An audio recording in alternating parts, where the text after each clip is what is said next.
Welcome everyone to Cooking with Heart for Diabetes Class 1. Thank you, our home audience there. We're super excited.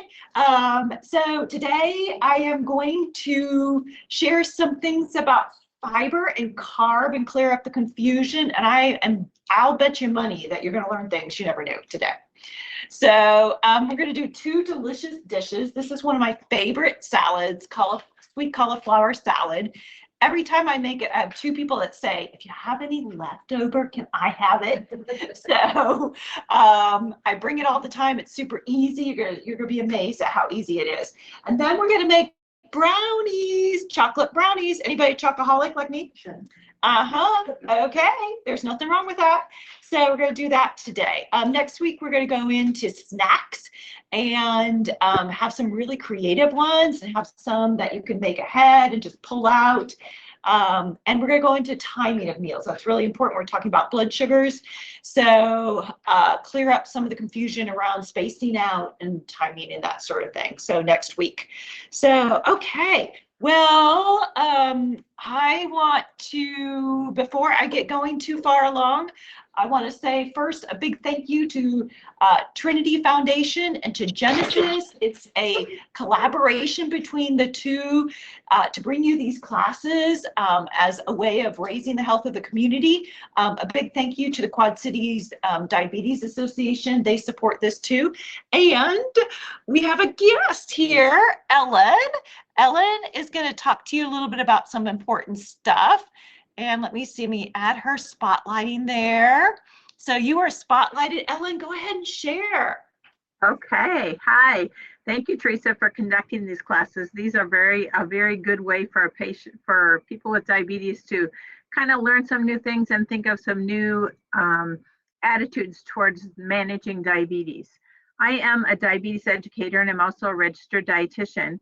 And if you haven't ever met with a diabetes educator, what we're practitioners, generally mostly nurses or dietitians, but a pharmacist can also attain that certification. We do 2,000 hours of direct patient education, and we do some coursework, and we take an exam to become a certified diabetes care and education specialist. That's our big fancy title. And then every 5 years, you have to keep up continuing education credits in order to be a certified diabetes educator. So we work with patients. We help them understand their diabetes, all aspects. We work with patients everywhere from newly diagnosed and maybe not even on any meds to people who are maybe using an insulin pump or taking insulin shots. And so we help patients to learn how to manage the diabetes within their life. We don't want the whole life to be controlled by your diabetes. And so we help you find strategies to keep those blood sugars in a good range and to help you to work in all the things that come along with a diagnosis like diabetes. So if you haven't had diabetes education, you could ask your physician for a referral. We are specialists, like I said, but we're not going to scold you and say you shouldn't do this and you can't do that. We kind of talk about what barriers you run into as far as the taking care of diabetes and maybe talk about some solutions and just provide some education. Awesome, Ellen. Thank you so much. Thank you. So Ellen is one of, do we have five diabetes educators in the Quad Cities between Genesis and Unity Point? I think there might be we have 3 here at Genesis. I think there's at least 3 or 4 at Unity Point. I'm not really sure. Okay. Awesome. So yes, so she's one of the diabetes educators that you can meet with individually. And if you are diagnosed with diabetes, you most every insurance is going to reimburse for at least one visit a year. And if you're not taking advantage of that, you are missing out, because it's a lot of fun to meet with Ellen or Donna or Karen. So they will lift you up. Like she said, she's there to just help you through some of the barriers. And also, they're cutting edge. They're like anything that's like coming out, they know about it. So if you want to keep on the cusp of new things, they're the people to be in touch with. So I highly recommend that. You have on the second page in your binder, you have the different clinics there. and how to get hold of them. You just need a referral from your doctor, but if you want to just call the clinic directly, they can also often help you out. So, but do get in there to see them. They really, it will be invaluable, the information that you'll go away with. Okay, so we a little housekeeping then. So I am recording this, and I will send out the recording link. It's posted on YouTube, but it's not anything you can search. It's something you just need the link for. And it usually takes 4, 5, sometimes up to 6 days, just because there's a little bit of editing and then marketing posts it, and then there's a communication. So I try and get it up as quick as possible, but it does take a little lag time. So you do have the recording so that you can go back through anything that you missed or want to review. We do have a few people that are missing this first class, so they're going to review the recording. But please, please, please know that the best thing is for you to be here. So it's just very different to be here either virtually online or here in class. The energy, you can feel it, even the online, we can feel you guys there. So it really, you contribute to the other people, and it's all the synergy that happens. So if you please try and clear your schedule for the next 4 weeks, we'll be meeting together. So, okay, let's see, binders. Everybody should have gotten the binder. So if you haven't gotten a binder, those at home, let me know. If somebody had to switch from in-person to virtual, let me know. So the binder has the recipes, some handouts, some valuable resources there. You also have action steps in the binder, and we're going to go through that as we get closer to through the class. But know that every class I'm going to ask you to set at least one action step. So you came here not just to hear great information, you came here to actually start changing your health. So that's so important, and I want that for you too. And so I'm going to not only share great information, but I'm also going to share some like psychology mindset stuff interwoven in here, because that's really important for you to make the changes. So, okay, so let's get going.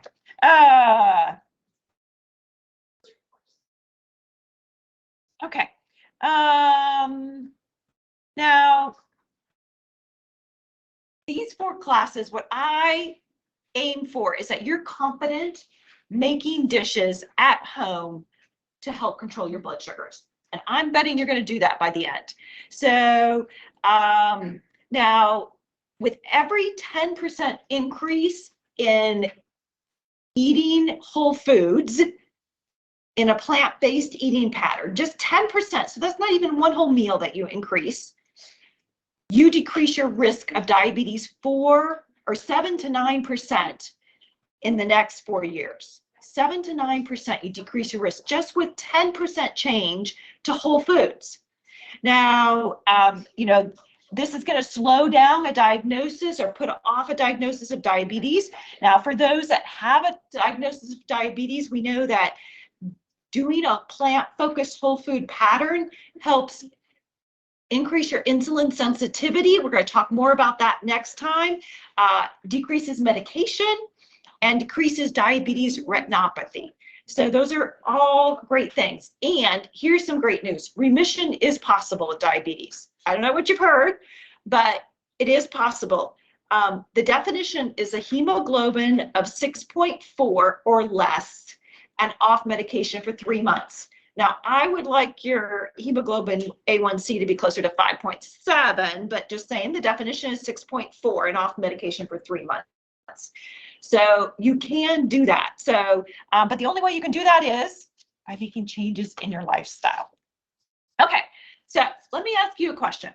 So how many have heard, now give me a yes with thumbs up, a no, you haven't heard, thumbs down. So how many of you have heard to avoid carbs if you have diabetes? So yes, thumbs up, no, thumbs down. Okay, I'm seeing a lot of thumbs up. What about you guys at home? I see a thumbs up, Patrick. Anybody else there, out there at home? Okay, all right, so yes, we hear this a lot. And this is a common myth, and I'm going to clear it up today. You're going to go away with clarity on carbs. So now, a little bit about myself. I am an instructor for these classes. I have a PhD in nutrition. I'm a diabetes nutrition. I'm not diabetes nutrition. I was thinking about Ellen. She's a diabetes nutrition educator. I am a registered dietitian, and I do not have diabetes. However, I know how important it is to control my blood sugars, even though my blood sugars are going to be normal after what we deem normal after a big bowl of ice cream or 3 donuts or, okay? So, but here's the thing, my blood sugar is going to shoot up and my liver is going to, pancreas are going to work together to shoot out insulin, a lot of it, to bring it down really quickly. So if I keep doing that over time, then I am shooting out into my bloodstream a lot of insulin, okay? A lot less than if I just had a gradual climb. Is everybody following me? So when I spike up quickly, your body goes, and then it shoots out a lot of insulin and brings it down. So because you have a range that you're trying to keep, like a thermostat at home, that drives me crazy, my thermostat, but it's a high and a low, and that's a range that your body's trying to keep it in. And when you go up quickly, it shoots out insulin, and then you go down quickly. Okay, so that's a roller coaster up and down that you've shot a lot of insulin into your bloodstream. And when we have these steeps up and down, we know that feeds inflammation. And over time, that's going to feed something like insulin insensitivity. So will I be diagnosed with diabetes? I don't know. But you know what? Inflammation feeds every chronic disease: cancer, dementia, diabetes, and heart disease. So I don't want any of those. So I know how important, and you now know how important, whether you're diagnosed with diabetes or not, it doesn't matter. It's really important to not have these steep climbs and drops regularly. Okay, so, okay. Let's see. Okay. Let's move to the juicy info for today. Let's get on to the PowerPoint.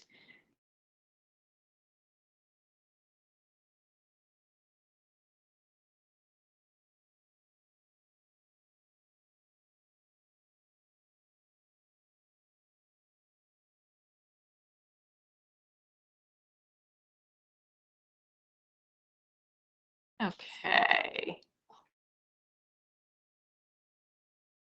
There we go. Okay, no. Woo, we want it to be there. Okay, so clearing up carb confusion. Okay, so, all right. Now, before I get into some of the carbs and the definitions, I want to relay some really important things, because like I said at the beginning, you are here to make changes. And it's really important that you understand the underlying foundation for making changes. So these are things that I've seen everybody that makes changes that last, that are sustainable, they adopt. So first is have an open mind. So you're probably over the course of the 4 classes going to see a combination of foods that's new, or try a food that's you had said you weren't going to try again, or that seems a little out there for you. But I'm just asking that you have an open mind about it. Oh, you know what? I need to also put some of this in here. Let me just do that real quick. I just noticed that. Okay, there we go. Sorry, those at home, I'll explain. So have an open mind. So having an open mind means being open to new possibilities. There's a lot of gifts out there that if you're open to them, and there's things that we haven't even discovered. We're just pioneering, guys, delicious, healthy food. Pioneering. Okay, your grandparents, they were not concerned with delicious food that makes you healthy. Okay, they were surviving, and they were probably growing off the land, what they could afford, you know, all kinds of different factors, but health was not a top factor for them. And we didn't know what we know now. So this is new stuff. And so new combinations of flavors and things are going to come together. And we are discovering new things to add to our body of evidence. So we can always tweak things as we learn new things. So having an open mind is so important. Take baby steps. Now, this one is one of the hardest ones for people because you're going to be like, your head is going to be bursting when you leave today. And you're like, oh, I want to do those things. I want to make the recipes and I want to do that and that. And I'm going to say, no, pull it. Come on, reins. Okay. So just a few things. I want you to start noticing things and change how you filter things, the conversations that you have. But changes, I just want you to start making a few changes because you want this to happen while you're carrying on your wonderful life. You don't want to have to give a lot of mental and physical energy to thinking about the meal that night, or did you get the groceries, or is your refrigerator organized the way it should be? Okay, those things will come over time, I promise. So just a few baby steps. So I'm going to give you suggestions through your action steps, but you don't do them all, okay? That's a big no-no. You'll hear from me if you try that, okay? So I had somebody that dropped their cholesterol 100 points just by lifestyle. They had been through our program, the Pritikin, twice. And the second time, he finally dropped his cholesterol significantly and sustained it. And he said the number one reason was he took baby steps. He was so used to just tell me what to do and I'm going to do it. And I'm going to get this cleared off my to-do list. And that's what we're used to, just pushing through for work or for our kids or activities. Just tell me what to do and I'll do it. This is different. This is lifestyle change. We want it to automatically happen. It's about routines. It's about not having to devote a lot of mental energy to it. Just doing it, doing things that now serve your main goal of health. Success step number 3, have self-compassion. So most of us by our wiring are negative. We say some things that we wouldn't want to say out loud to ourselves. We berate ourselves. We say things we would never say to our grandchild, to our own selves. And that doesn't help, guys. It's not sustainable. We have a lot of research that shows people go more energetically, go further when they're positively motivated than when they're negatively. So be careful what you say to yourself. You're going to mess up. This is hard. You're going to struggle. Everybody struggles with this, guys. So be ready for it. And sometimes it's actually a lot of gems when things don't go the way you planned. And the last one, have fun. So I don't know if you noticed that I have a glass of water in a wine glass here. So, and that is kind of a symbol to you that make this fun. So I do drink at home. I have one of those, like the red wine ones, those big ones, you know, and I drink water. So that's my way of saying it's special. So I have to be a little careful on the computer, but find ways to make it special.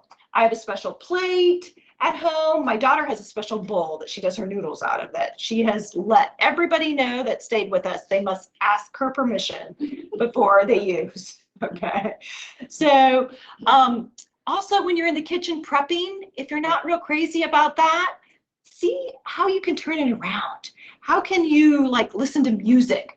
Get a playlist that you only listen to in the kitchen, or listen to podcasts or books on tape. My 27-year-old, she's the podcast guru. My 21-year-old, she has the songs on. So figure out what you like to do while you're doing this. Make this fun.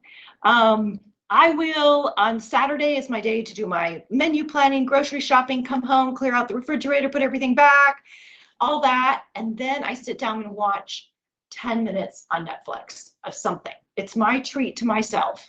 So I look forward to that. That's just a little something. So find out what it takes for you. Okay, so let's get into carb. So these terms there on the screen are what we hear a lot with when we start talking about carbs and carbohydrates and starches, and you know, what do they mean? Well, it can get really confusing, and let me kind of show you what happens. So let's say how many of you have a dog? Got a couple hands here. Okay. When somebody asks you what kind of dog you have, what do you say? A mutt? Did I hear? Okay. Yes. Mutt. Others? Okay. A miniature, maybe. A mix. Designer breed. Maybe a German Shepherd, a Golden Retriever, or a Canis Familius. So all these are kind of, but not quite, terms for breeds. So Canis Familius means domesticated wolf. So, and this is kind of what happens with carb terms. They get misused and they become confusing because we're really not talking about the same thing. So, and why this matters is because all this confusion creates fear. And fear makes people do funny things. So let's dig into this so I can clear this up. So let's say that your friend had told you they lost 20 pounds because they avoided carbs. So you're thinking, oh, you know what? I want to try this. Now, I would never recommend you do this, but chances are these foods on the screen are things that you're going to avoid. You're going to stop eating. Okay. But what about these things? These all have carbs too. Are you going to stop eating these things too? So a lot of people don't realize that carbs are in many foods and they come in different forms, and that's what we're going to clear up today. So it's really not realistic to eliminate all carbs. Now you can lower your carb, and you know there's different times where that's maybe recommended, but it's really crazy to take out carbs entirely. So, okay, so these are the types, kind of in an organizational chart form, of carbohydrate. We've got at the top carbohydrate, and then we split off to two.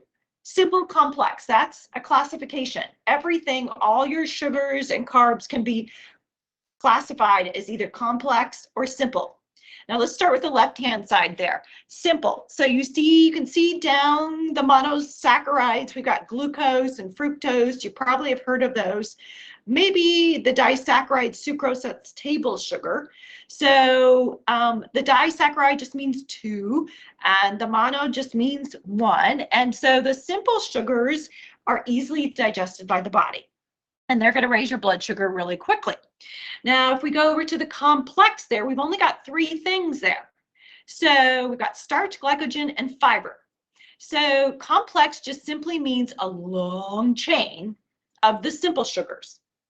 So let's talk about starch and glycogen.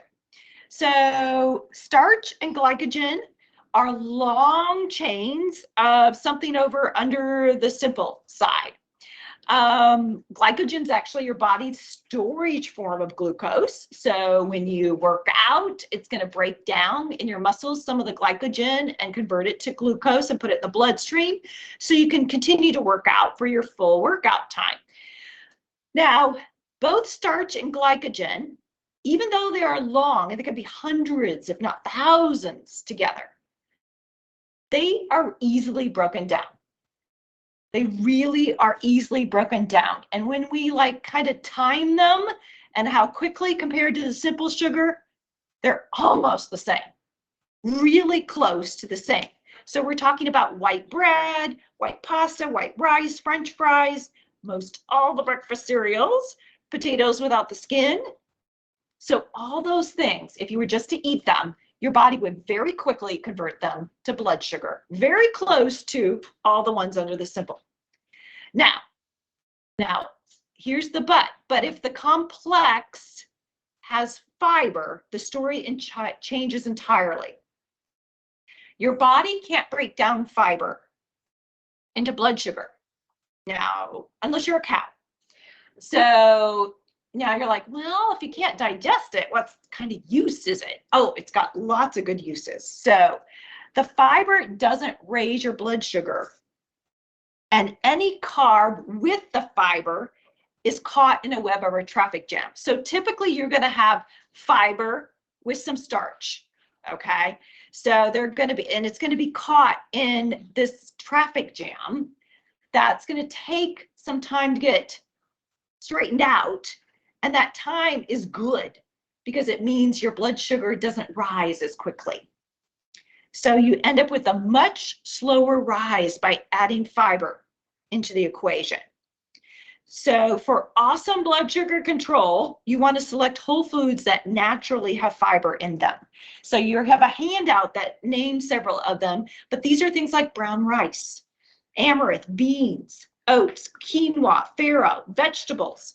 All of them have fiber in them when they're in the whole food form. And when we talk about grains like brown rice, quinoa, amaranth, farro, we're talking about what I call whole grain, but I like to call it intact grain. Whole grain is abused a lot by marketing, and so it's really confusing, and I get confused at times whether something's truly whole grain, even though it's called whole grain. So intact grain means intact like Mother Nature made it. So it's got the 3 layers, the bran, the germ, and the endosperm, all together, not stripped and then reassembled. And that's what manufacturers do. They strip and then they add back so they can get this label that says it's whole grain approved. Okay, I want it the way Mother Nature assembled it. I trust Mother Nature over food manufacturers.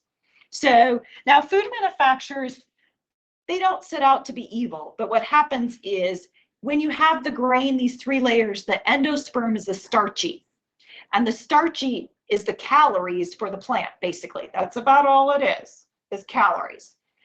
And the manufacturers love that because it doesn't have anything that's going to get in the way of making it doughy and fluffy. And it doesn't have anything like a healthy fat, just a little dribble of it, because that's going to change how the shelf life. So manufacturers want easy to make fluffy and soft, and they want long shelf life. So sounds like somebody's got not on mute. So if you can check and make sure you're on mute, that would be great. So, okay, so we have 2 types of fiber, soluble, insoluble, and all your foods have a combination. Okay, some are a little higher in one, and I'll bring out some of those.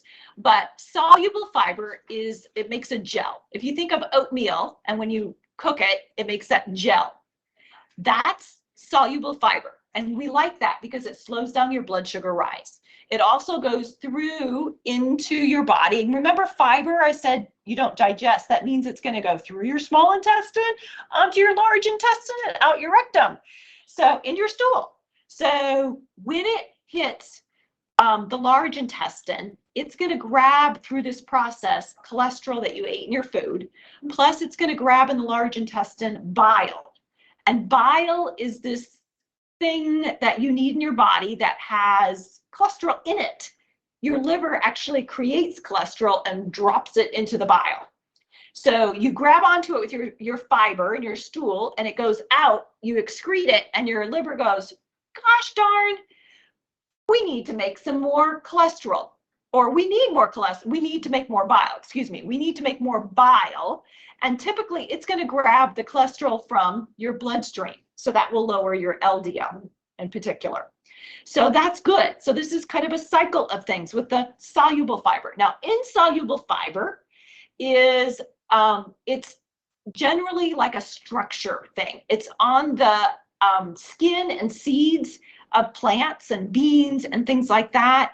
And what it does in your body, again, you can't break it down, but it will help, it kind of scrapes the sides of your small intestine and your large intestine as it travels through. And it does a couple things. It triggers your intestine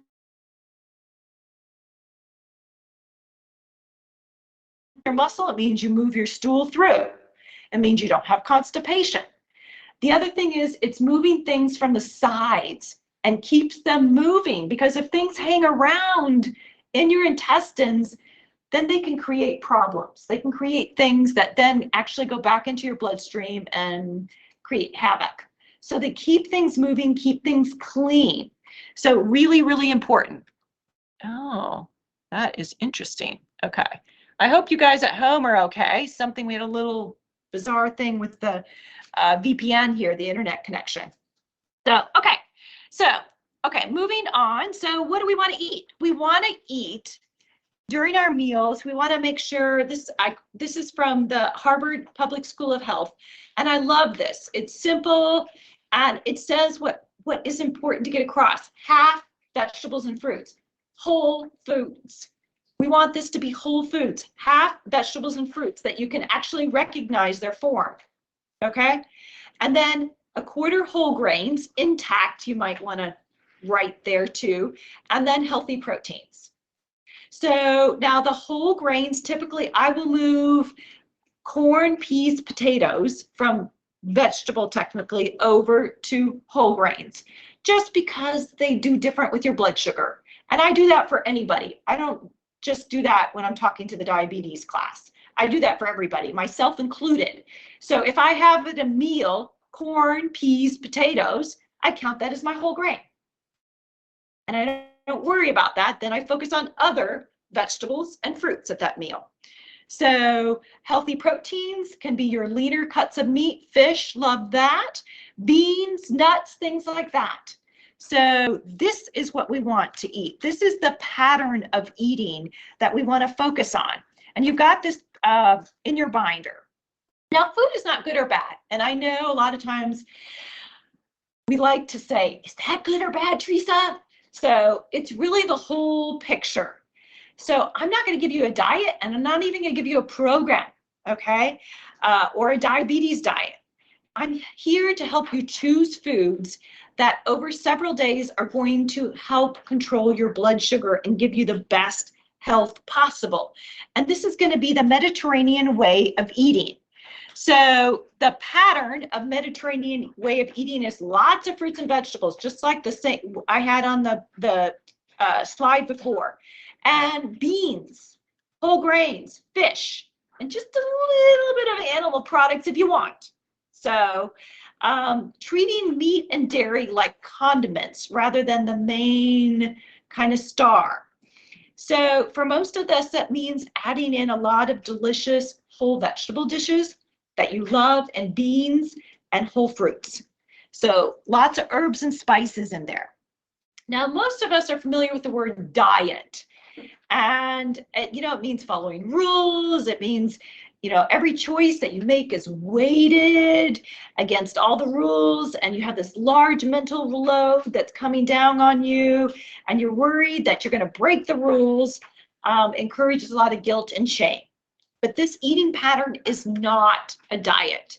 This is an eating pattern over several days, and it gives you a little wiggle room to eat a variety of foods and some foods that maybe are not quite as nutrient dense. So, okay. So, crash diets, a lot of people go to those. I don't recommend them at all. You can lose weight, but it's not sustainable. And it's water weight to begin with. There is going to be in 10 pounds, you're going to have 5 to 6 pounds of water weight.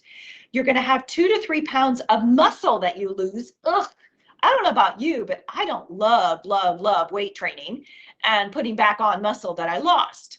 So, and about 1 to 2 pounds of fat. That's all, and 10 pounds on a crash diet. So you're actually going to have to consume a lot fewer calories with just 10-pound weight loss that way, because you lost the muscle. The muscle is metabolically active. It eats up a lot more calories during the day. It needs more energy. So stay away from those. Okay, so I want you, I forgot to ask you guys if you had a sticky. I see a couple people have a sticky. If those of you at home have, or here have the sticky, write your takeaway so far. I just want you to pause and think on all that I filled your brain with. And what one thing is your takeaway? Just something. And then I'm going to collect them in a moment and we're going to share them. Those at home, send me in the chat one takeaway, just one. What's one thing that you're like, that's sticking in my mind?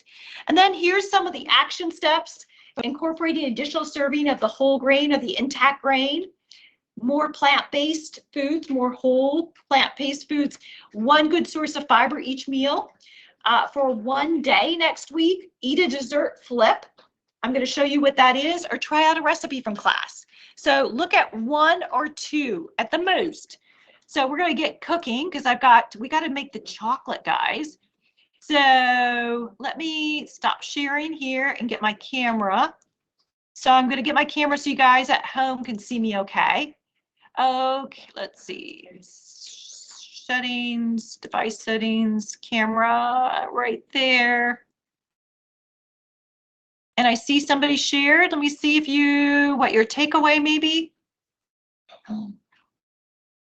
Oh, it froze, but it's fine now. Good. Okay. Don't be afraid to send me in the chat there what your takeaway is. Biggest takeaway got is 10% plant food choices will reduce your risk by 7 to 9%. Yes. So awesome. So you don't have to do drastic steps. And that's one of the things I want to get you across. So just doing something is awesome. And it's going to add up because we are faced with eating every day. So, okay. So you guys at home, can you see me now? Oh, you know what? I need to change this. There we go. Okay, now you should see there we go. Okay, so I wanted to also show guys at home, you didn't see it, but I added water to this. This is soluble fiber. Remember what soluble fiber? What is that benefit of? It's like oatmeal. What does it help you with? Cholesterol and your blood sugar slow rise. So it makes that kind of gunk. So with your food. So on 3, I'm going to tip this upside down and see if it stays and makes a mess. 1, 2, 3. Look at that. Okay. That's what it does. It makes that gunk and creates a traffic jam. Now I will not do that with this. This is insoluble. You can see it separates out there because it's not creating that gum kind of soluble binding. So, but this scrapes. So a lot of times I think of it like the green sponge. So this side is like the oatmeal. It sucks up water and holds it tight. And this is like the insoluble, and it scrapes, helps trigger your muscles to work. And it also keeps things moving on the side so that you don't get in trouble with what's hanging out there. So really important. Fiber is just so important. We have replaced these great whole food grains with all these refined things, and it's just wreaked havoc on us. Okay, so time for chocolate. So we are going to make brownies with beans and oats. Isn't that crazy?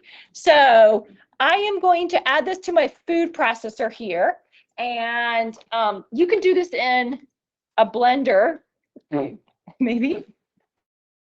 Okay. Oh, maybe I need to do that. I always forget that. I don't have a food processor at home, so you can tell. So I do a blender at home. When I do the blender at home, I do always make sure I put the wet ingredients near the blade, because if your food processor is not like this ninja out of this world rocket thing, then it might not, this is pretty strong, this batter for the brownie mix. So, okay, so let's combine this. We're going to combine, I've got my no added salt, really important. You start getting off the shelf, no added salt. Black beans, doesn't cost any more. Walmart and Hy-Vee both have it. I rinsed and drained them, 1 whole, 1 here. Put that in there.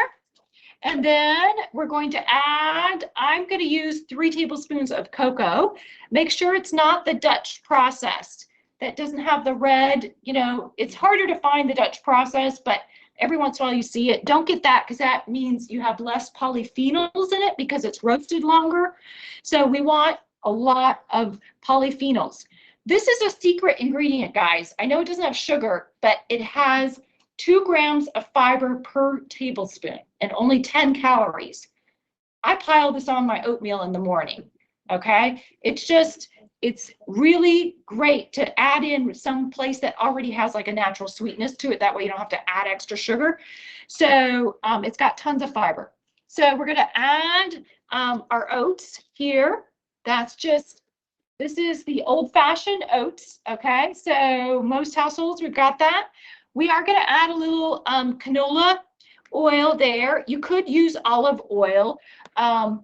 I only use canola for baking. It's neutral, that's why. I do sometimes grab for the olive oil. It has a little bit of flavor. I don't know that you tell the difference. We'll talk more about olive oils coming up. Some vanilla there, some baking powder there, and then some maple syrup. Maple syrup is sugar, guys. There's nothing magical about this. If you were to take a couple tablespoons, your blood sugar would go up. So this has just got some different flavor than regular table sugar. It's not quite as processed as table sugar. It's still sugar, but we need some sweetener. This is, this is brownies. So we're going to blend this, and then we're going to hold off on the chocolate chips till the end. So I'm just going to put this, you know what? Let me put the lid on unless you want to get, okay. So I've only had that happen once in 3 years. So. Okay, so let's put this on, then it like this, then we can.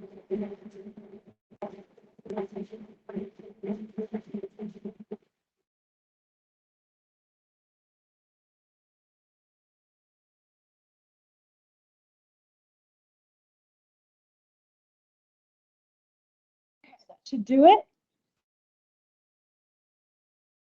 Okay, so I'm going to transfer this to a bowl and then stir in my chocolate chips.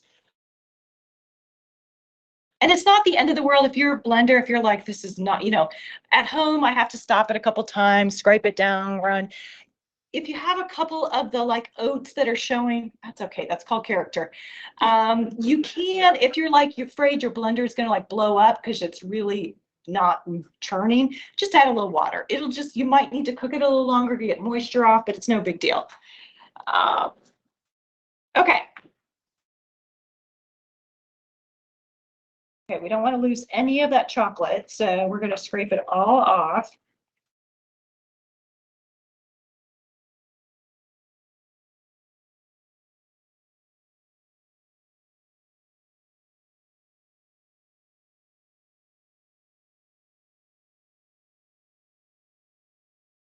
Now, what is contributing the fiber in this? Tell me what ingredients are contributing fiber in this dish. Black beans. Black beans. Oatmeal. And the cocoa. Yeah. Yeah. So, and we end up with, I believe it's, does it say 11 grams of fiber or 7? I'm trying to think. Seven grams of fiber, and that's with the raspberries too. Now we're adding the raspberries for a couple of reasons. So let me first though put this in here. So I think I sprayed this. I did. I don't want to try that out without, let me spray this again. Non-stick, because we want that to come out. This is non-stick. Make sure that it's olive or canola. The only way of double checking is to go to the back and read the ingredients, because they're going to sneak in the palm. They'll sneak it in. What they'll say is olive oil diluted, really small print. So read the back to make sure. We don't want the palm. So the raspberries are one of your berries, like blueberries and raspberries and blackberries. They are lower glycemic index, so they have more fiber. The seeds in them all help give fiber, and so that you slow down the blood sugar rise. So, oh, am I okay? Okay, you're still seeing me. Okay, my screen changed here. Let me go back there. Okay, so, and honestly, the flavor is better. When you take out a warm brownie, you do have to let this sit like 20 minutes. It's torture. But if you take one out and just, and have it with the raspberry, just take it a bite with the chocolate and the raspberry. That's so good. Oh my goodness.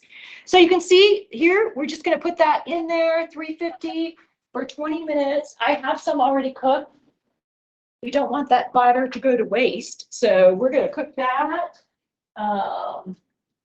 So 20 minutes, and then let it sit out for like 20 minutes before you cut it. And the nice thing is, these come out of the pan fine. I've tried a lot of brownie recipes, and a lot of them will have you like put parchment paper or wax paper, on the bottom. And I'm like, no way, that's too much work. So, okay, well, I want to show you actually I have here, you guys will get to try it with the raspberries, but here is a finished one. So there is like 1/16 of the pan, and then the raspberries around there. These are frozen raspberries. You can use them or fresh. But again, just take a fork in through the brownie and the raspberries, and it is so good, simply good.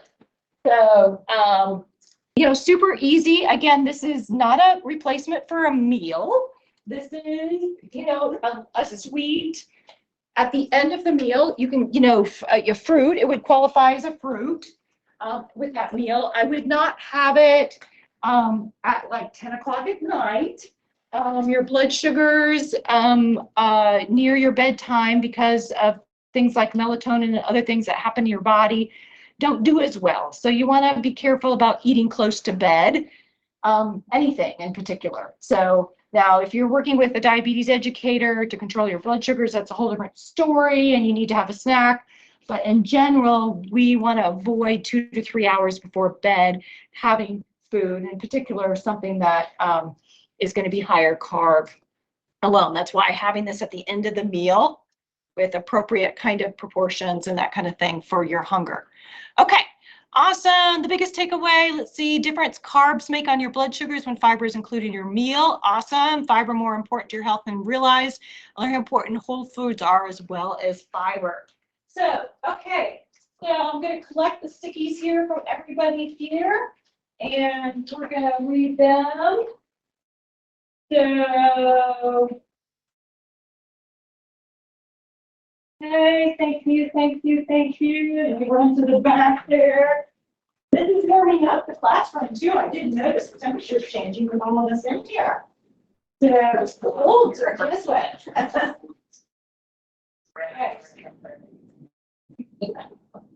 Thank you. Okay. So we've got meat, dairy is a condiment. Yes, I love that. That's a mind shift. Less meat, more fiber. Your body can't break down fiber. Yeah, unless you're a cow.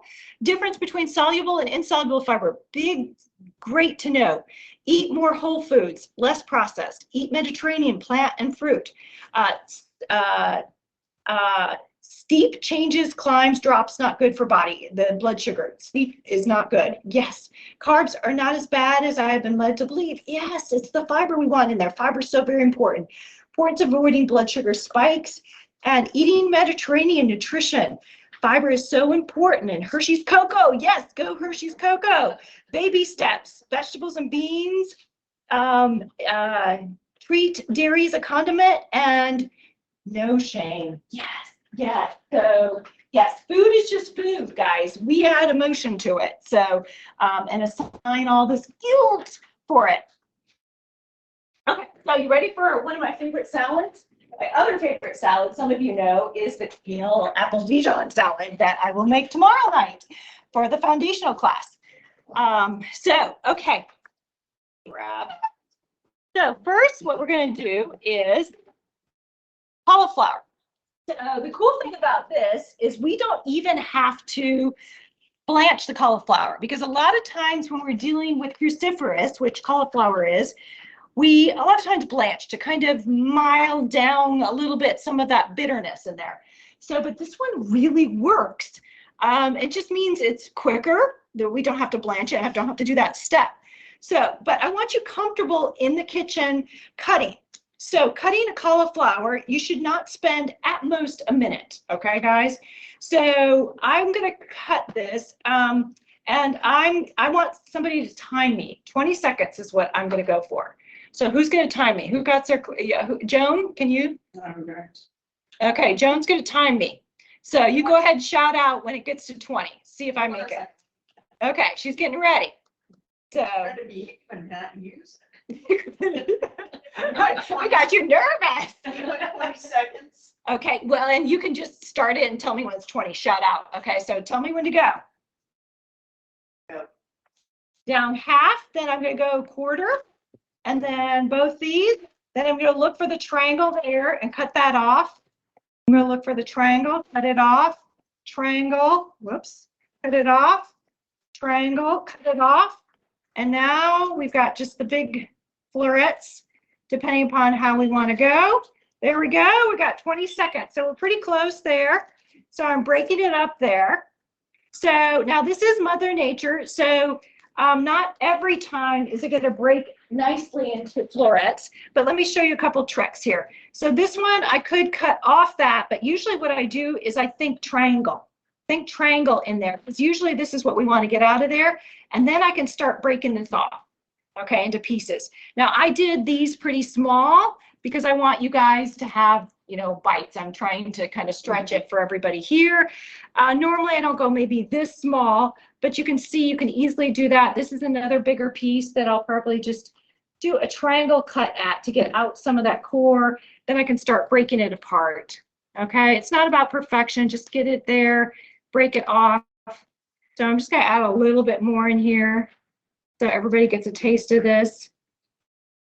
Now, the nice thing about this salad, because it's a cruciferous, it's going to stay for several days.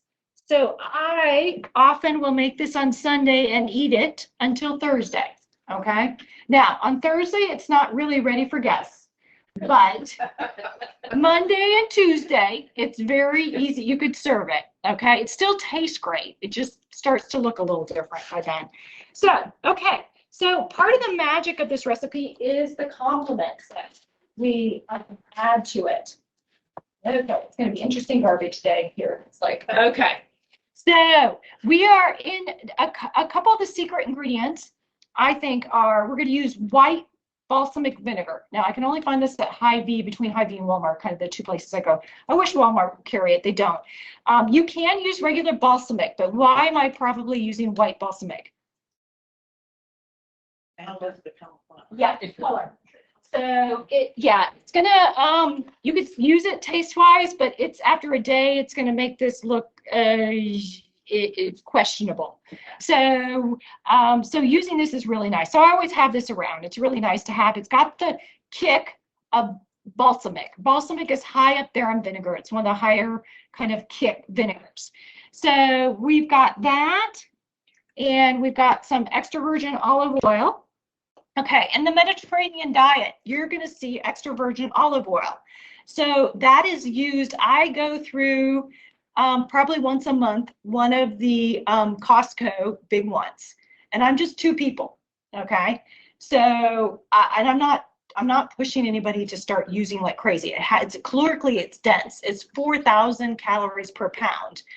That's extra virgin olive oil. But this is,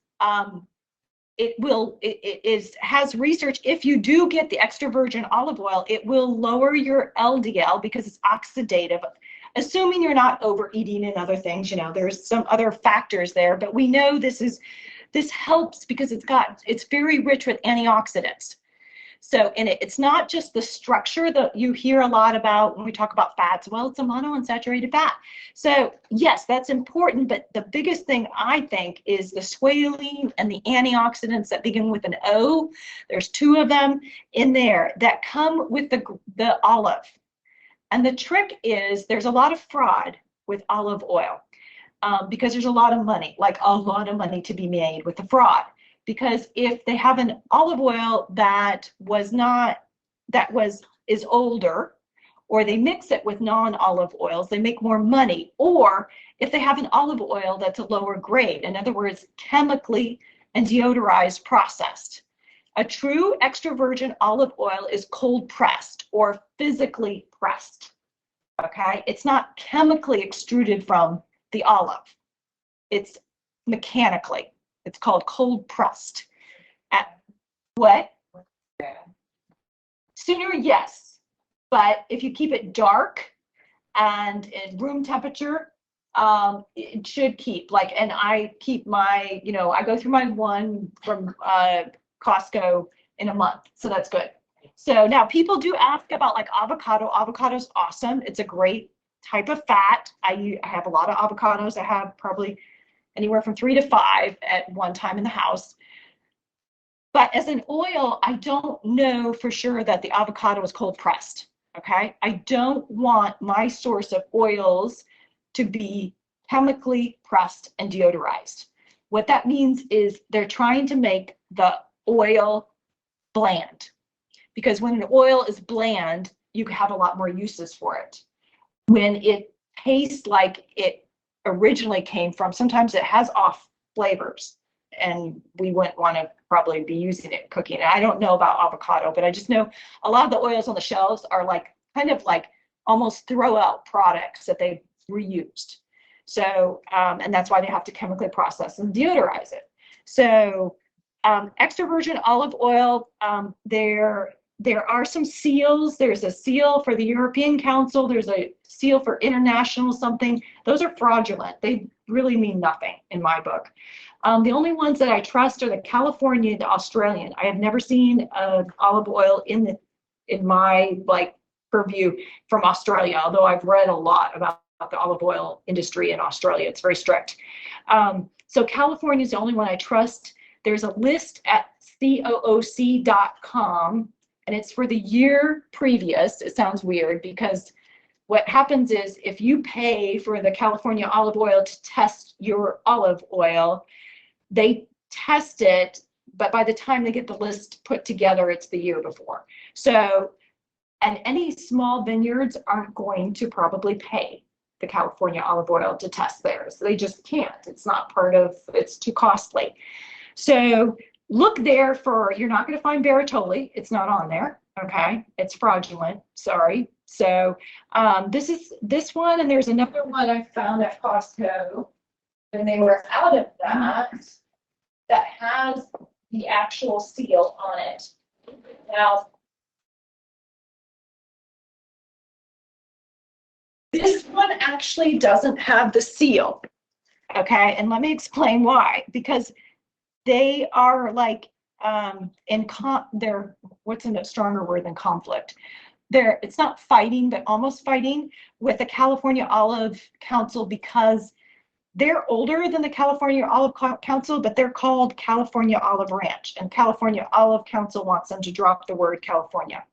So, and they won't. So, but I have verified that they've been third-party tested, and they are extra virgin olive oil. So they're probably one of the biggest accessible in the US manufacturers of extra virgin olive oil. The price doesn't mean that it's extra virgin olive oil.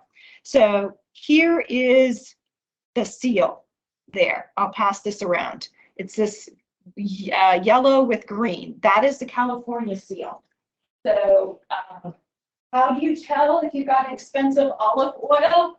Well, a couple things I would do. If you got it as a gift or you bought it, and I know Brady Street, they have at Twisted Trunk, they have a white label extra virgin olive oil. It is. I've actually given a talk a couple years ago over there, and I've researched it. You can actually taste it, and sometimes, yeah, it's strong. It's got a cough kick. But what you can do is you can look at, you don't want a best by date. When you're talking about olives and harvesting, you want the harvest date. Because if a vineyard is proud of their harvest date, they're going to put that on there because it's their harvest, that when it was harvested.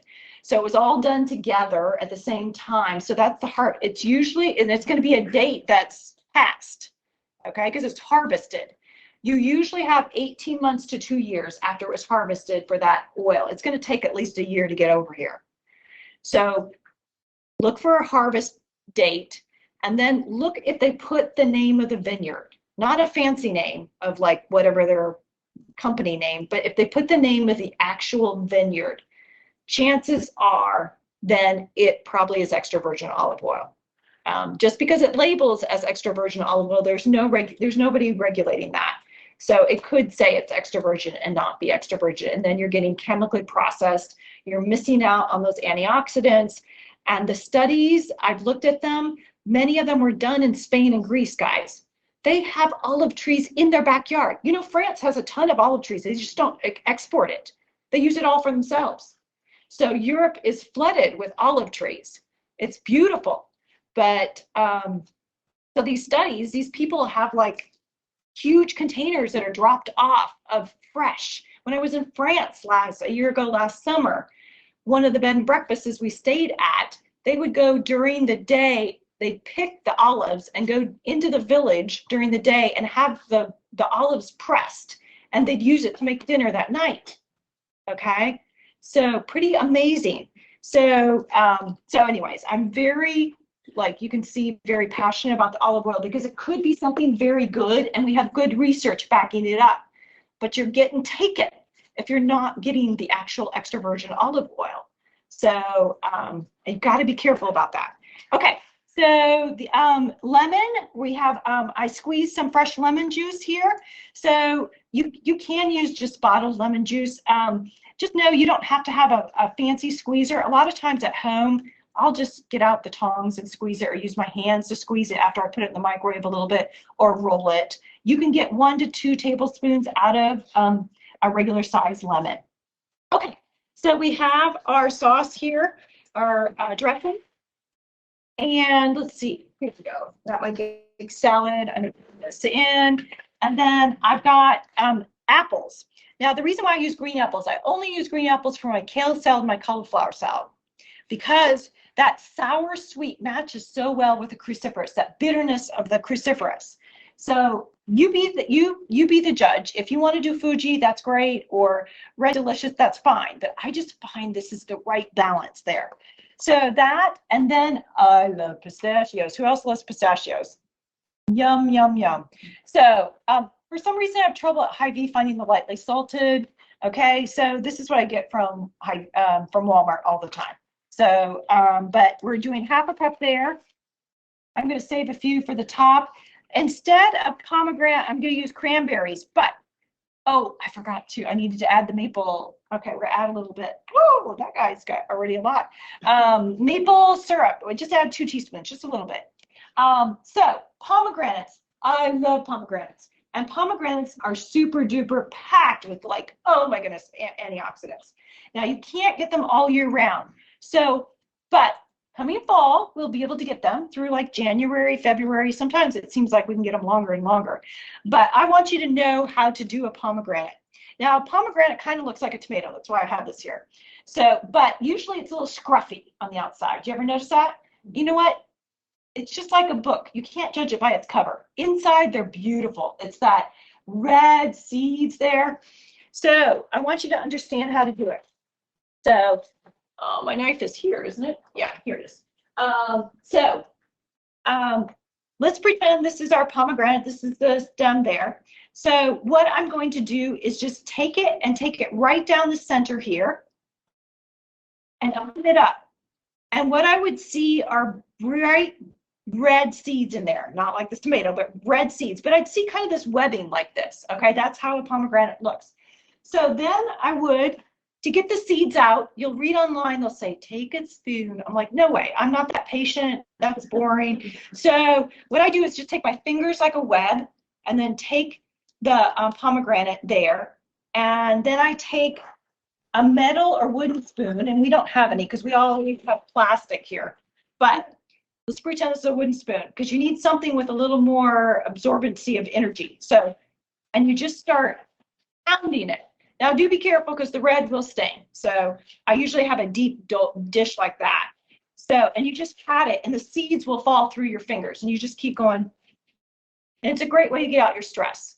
So, and you will get it out sooner than if you sat there and did a spoon. I don't know who, I'm like, really, a spoon? No. So, but I really like get pomegranate and they stay for like, once you get a whole one, for 2-3 weeks. Now you can get them already seeded, but I don't know about you, it's kind of expensive when they're seeded. And then I've gotten some home like 1 or 2 days later and it tastes like wine. I'm like, what happened to this? I'm like, I'm not sure this is like really the way it's supposed to be. So I don't know how long they were in the container. I was still good in the date, but so get the full. It's cheaper, it's prettier. They'll stay for like a week or 2 easily. I've had them stay longer in my kitchen before I got around to doing it. So, but it's a beautiful red. It looks to die for red on there. It will leak a little bit of the red out, but they are so powerful with antioxidants. So it's really nice. Okay, so let's go ahead and put our dressing on. Let me just whisk that up a little bit. And I like just using my hands, clean hands, to just toss it. Okay, there we go. Oh, we are a few minutes over. Okay, I'm going to wrap it up. So think about your action step. Look, pull out the half sheet that you have in the front of your binder for week 1. And I'm just going to then put on top a few more of the nuts there. There we go. Add a few more of the cranberries here to give it. Got my hands here. So that pretty color. So think about the reverse, the dessert reverse flip is the idea of the brownie, where you go with a smaller, like if you're going with a cheesecake, you go with just a little piece like that and put some strawberries or something next to it, so that you have, that you bring in fruit and you bring in a new flavor with it that even heightens it even more, and you get your, you know, your sweet kind of tooth satisfied. So, okay, I'm going to put a few more of these on to give it that nice red. There we go. Okay, so we've got this to try. So we've got brownies and raspberries to go with that. So anybody have a question? Everybody got your action step figured out? Those that are here, if you can leave one of the sheets. My system is, I have 2 sheets because it's so important that you start reflecting on your action steps. And next time when you come, I will hand back. So you leave, the people in the class here, leave one of your action steps, take one. So you're filling out 2, essentially. Because next week I want you to really reflect on your week and how it went. Because this success is everything, guys. Success means you came to class. Success means I learned something. Okay, success doesn't mean you made all the action steps. That's not this kind of class. This is about, I'm taking baby steps and I'm moving towards my goal, and I will get there and even beyond by taking these baby steps. So thank you guys, and I'll get the recording out to you probably early next week. But I'm here for you. If you have questions, you can email me. If you have questions, you know, share. I love to share with the other class any questions you have. And it's time to have chocolate and sweet cauliflower salad. So thank you.